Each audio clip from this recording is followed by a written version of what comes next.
I'm okay. I'm fine. Quintana.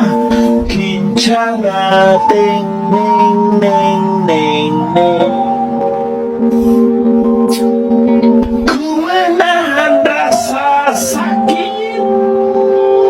Rasa sakit. Few moments later.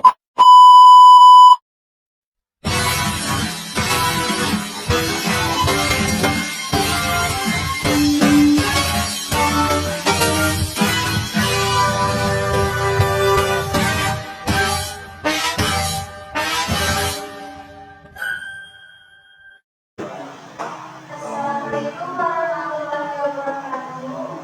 Perkenalkan, saya Dewi Rahmanti, nomor absen 11 dari kelas 12 IPS 2. Berdiri di sini, saya akan mempresentasikan tentang sejarah masuknya Islam di Indonesia. Sejarah masuknya Islam di Indonesia.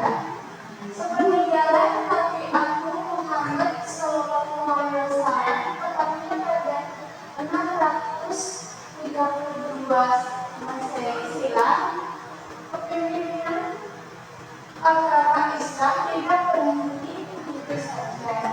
Kepemimpinan Islam diteruskan oleh para khalifah dan disebarkan seluruh penjuru dunia, termasuk Indonesia. Hebatnya, lalu sampai abad ke-8 Islam telah menyebar hingga ke seluruh Afrika Timur Tengah dan benua Eropa. Lalu pada dinasti Umayyad, perkembangan Islam masuk ke Nusantara.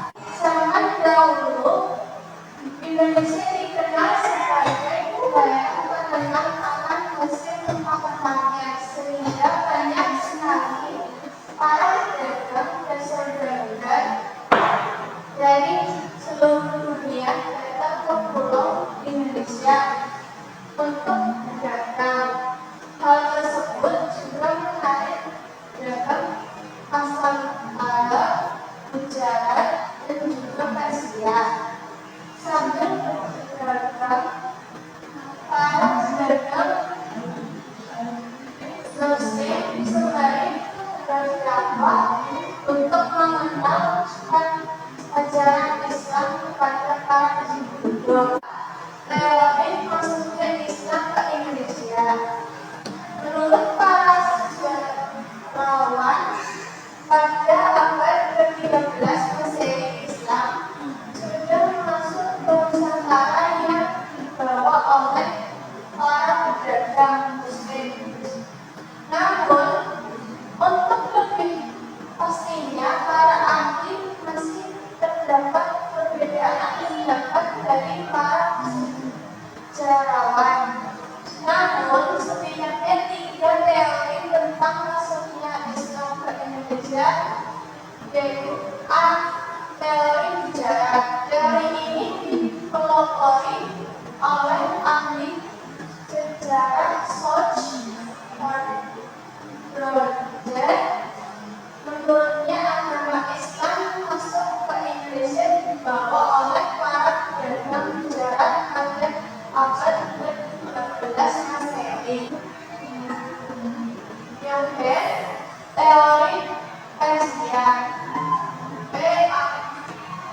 Hussein Hidayat pelopori teori ini menyatakan bahwa agama Islam dibawa oleh pedagang Persia atau Iran. Hal ini berdasarkan kesamaan antara budaya Islam di Indonesia dengan Persia. Yang ketiga, teori ini menyatakan bahwa Islam masuk ke Indonesia langsung dibawa ke arah pedagang Mekah. Teori ini berlandaskan sebuah berita dari Cina yang menyatakan jika pada abad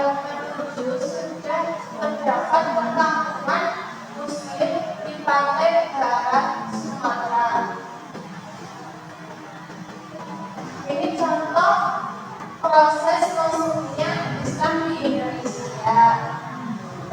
Pertama, peradaban. Letak Indonesia yang sangat strategis di jalur perdagangan di masa itu membuat Indonesia banyak disinggahi para pedagang dunia termasuk pedagang muslim. Banyak dari mereka yang akhirnya tinggal dan membangun perkampungan muslim. Ajaran mereka juga sering mendatangkan para ulama dari negeri asal mereka untuk berdakwah. Hal inilah yang diduga memiliki peran penting dalam penyebaran ajaran Islam di Nusantara.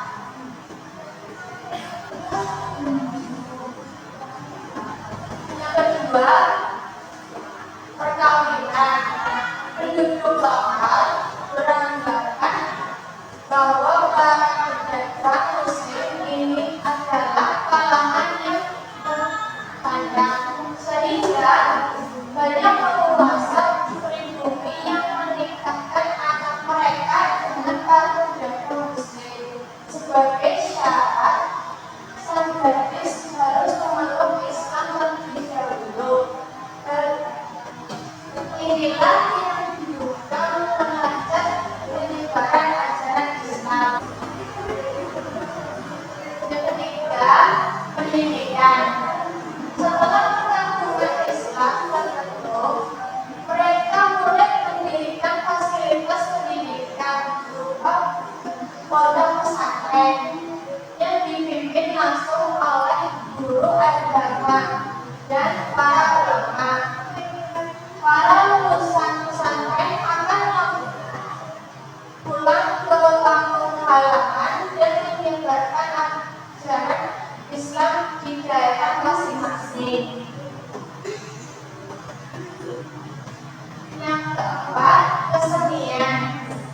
Wayang merupakan warisan budaya yang masih terjaga hingga saat ini. Dalam penyebaran ajaran Islam, wayang memiliki peran yang sangat penting. Contohnya, Sunan Kalijaga yang merupakan salah satu tokoh Islam yang menggunakan pementasan wayang untuk berdakwah. Yang terakhir, kesimpulan. Sepeninggalan Nabi Agung Muhammad SAW, tepatnya pada 632 Masehi silam, kepemimpinan agama Islam tidak berhenti itu saja. Kepemimpinan Islam diteruskan oleh para khalifah dan disebarkan ke seluruh penjuru dunia, termasuk Indonesia. Ada 3 teori tentang masuknya Islam di Indonesia, yaitu teori sejarah, Persia, dan Mekah. Proses masuknya Islam di Indonesia dipengaruhi oleh perdagangan,